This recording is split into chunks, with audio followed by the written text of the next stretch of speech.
Right. And you just bring that back to the body, right? You Mhm. bring that back to imbalance and illness and stress. And it is, what's the difference? All right. The vocabulary is very practical. I like to think of it that way. It's just very practical.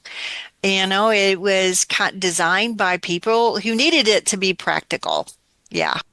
You already know the vocabulary. You don't have to learn any new words or really any new definitions. You're just like translating it to all levels of life, the same vocabulary.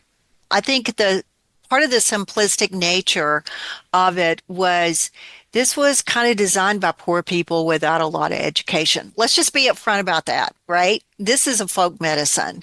This is was not designed and somebody who went to university or some doctor decided to figure this out. This is a folk medicine designed by just the common people who may or may not have any education.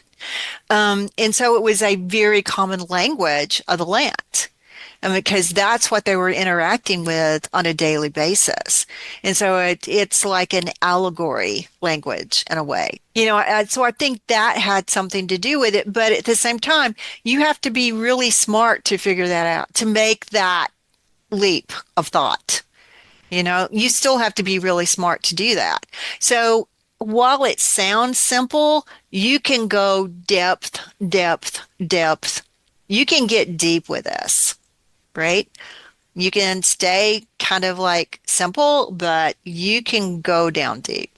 Yeah, so just thinking about this kind of concept of homeostasis and as tension between a pair of opposites. I mean, how deep is that when you think about it? I mean, isn't that what stress is? It's a tension between safety and being safe and not safe, right? Danger and safety. And that can be emotional danger, can be physical danger. It's still a pair of opposites. And so just that, I think, is kind of mind blowing in a way. I've actually, when I've done like long weekends in person, um, I've actually had people who have got back with me and said, I can immediately use this. I don't have to like overstudy to be able to now think about this and use it with my clients. Yeah. So that's the other thing I really love about it. You can almost immediately go out and figure out how to use this.